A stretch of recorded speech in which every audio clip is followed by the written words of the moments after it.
रिश्तों में अक्सर ऐसा होता है ना, कि प्यार तो बहुत होता है पर फिर भी लगता है जैसे पार्टनर और हम दो अलग अलग भाषाएं बोल रहे हैं। तो आज हम जॉन ग्रे की मशहूर किताब men are from Mars women are from Venus की मदद से इसी गुत्थी को सुलझाने की कोशिश करेंगे कि आखिर ये गलतफहमी होती ही क्यों है। तुम तो सुनते ही नहीं हो।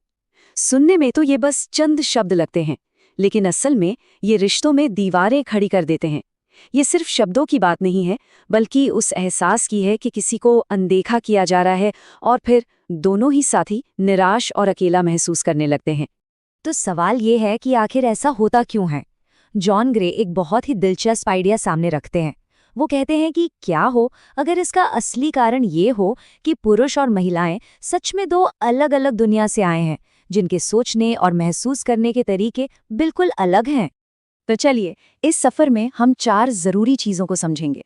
सबसे पहले हम पुरुषों और महिलाओं के बीच की इस अनोखी कहानी को जानेंगे। फिर देखेंगे कि वो प्यार कैसे जताते हैं, स्ट्रेस से कैसे निपटते हैं, और सबसे जरूरी, हम सीखेंगे कि एक दूसरे की इस अनकही भाषा को समझा कैसे जाए। चलिए तो फिर शुरू करते हैं। इस किताब की शुरुआत एक बहुत ही सरल लेकिन दमदार कहानी से होती है, जो पुरुषों और महिलाओं के बीच के फर्क की नींव रखती है। तो कहानी कुछ यूं है कि एक जमाने में पुरुष मंगल यानी मार्स ग्रह पर रहते थे। वहां पर किसी की वैल्यू इस बात से तय होती थी कि वो कितना काबिल है, कितना शक्तिशाली है और अपने लक्ष्य को हासिल कर पाता है या नहीं। वो प्रॉब्लम सॉल्व करने में और नतीजे लाने में ही गर्व महसूस करते थे। और दूसरी तरफ था शुक्र ग्रह यानी वीनस, जो महिलाओं का घर था। यहाँ सबसे बड़ी चीज थी प्यार, आपसी बातचीत और गहरे रिश्ते बनाना। उनके लिए अपनी भावनाओं को बांटना और एक दूसरे का ख्याल रखना ही जिंदगी का असली मतलब था। फिर एक दिन मार्स के पुरुष वीनस की महिलाओं से मिले और दोनों को एक दूसरे से प्यार हो गया। उन्होंने मिलकर पृथ्वी पर रहने का फैसला किया, लेकिन यहाँ आने के बाद उन पर एक अजीब सी भूलने की बीमारी हावी हो गई।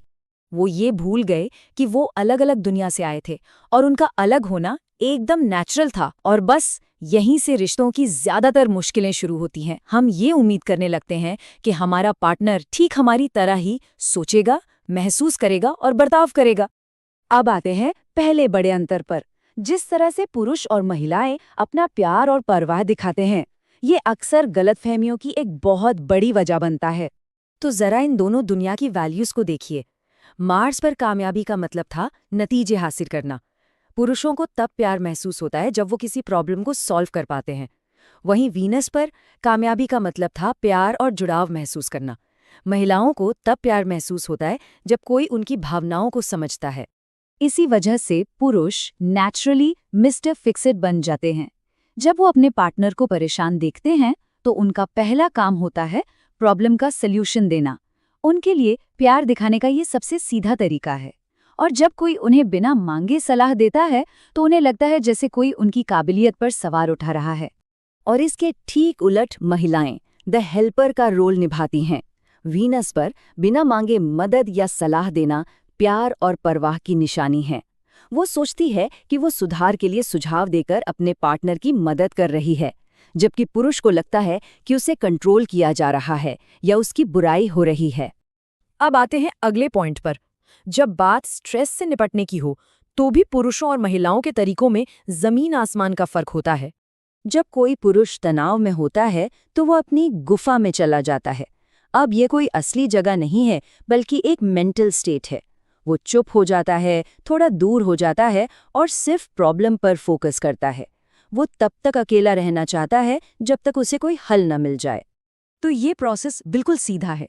पुरुष स्ट्रेस महसूस करता है, वो अपनी गुफा में जाता है, सॉल्यूशन पर फोकस करता है, और जैसे ही उसे हल मिल जाता है वो बेहतर महसूस करते हुए बाहर आ जाता है। अब महिलाओं के लिए ये कहानी बिल्कुल उल्टी है। जब एक महिला तनाव में होती है तो उसे राहत पाने के लिए अपनी प्रॉब्लम्स के बारे में बात करने की जरूरत होती है। वो किसी ऐसे इंसान को ढूंढती है जिस पर वो भरोसा करती हो, ताकि वो अपनी सारी भावनाएं जाहिर कर सके। उसे जवाब नहीं चाहिए, वो बस चाहती है कि कोई उसकी बात सुने और उसे समझे। जब उसे सहानुभूति मिलती है और उसे लगता है कि उसे सुना जा रहा है, तो उसका स्ट्रेस अपने आप कम हो जाता है। तो अब सवाल ये है कि इन सभी अंतरों के बावजूद इस खाई को कैसे भरा जाए। इसका जवाब एक दूसरे की भाषा को ट्रांसलेट करना सीखने में है। चलिए एक बहुत ही आम सी बात लेते हैं। जब कोई महिला कहती है हम अब कभी बाहर नहीं जाते, तो एक पुरुष इसे बिल्कुल सीधा सीधा एक तथ्यात्मक शिकायत के तौर पर सुनता है। उसके कानों में ये एक इल्जाम की तरह लगता है, तुम एक अच्छे पार्टनर नहीं हो, तुम मुझे बाहर नहीं ले जाते। लेकिन वो असल में कहना क्या चाह रही है? वो अपनी भावनाएं जाहिर कर रही है। उसके शब्दों के पीछे का असली मैसेज है, मैं तुम्हारे साथ जुड़ाव महसूस करना चाहती हूँ। मुझे वो वक्त याद आता है जब हम साथ में कुछ खास करते थे। क्या हम फिर से वैसा कर सकते हैं? तो सबसे जरूरी बात यही है कि हमें शब्दों के पीछे की नीयत को समझना होगा। पुरुष भाषा का इस्तेमाल जानकारी देने के लिए करते हैं, जबकि महिलाएं भावनाएं जाहिर करने के लिए। एक अच्छे कम्युनिकेशन के लिए ये ट्रांसलेशन बहुत जरूरी है। तो आखिर में 3 बातें याद रखने वाली हैं। पुरुषों को ये महसूस करने की ज़रूरत है कि उनकी ज़रूरत है। महिलाओं को ये महसूस करने की ज़रूरत है कि उन्हें प्यार और सम्मान दिया जा रहा है। और सबसे ज़रूरी बात, मकसद एक दूसरे को बदलना नहीं है, बल्कि एक दूसरे के अंतर को समझना और उनकी इज्जत करना है, क्योंकि यही फ़र्क रिश्ते को और मजबूत बनाते हैं। तो मैं इस चर्चा को इसी एक सवाल पर छोड़ता हूँ। क्या हो अगर एक कामयाब रिश्ते का राज अपने पार्टनर को अपने जैसा बनाने की कोशिश करना नहीं, बल्कि ये सीखना हो कि उन मतभेदों को कैसे प्यार किया जाए और संजोया जाए जो आप दोनों को इतना खास बनाते हैं।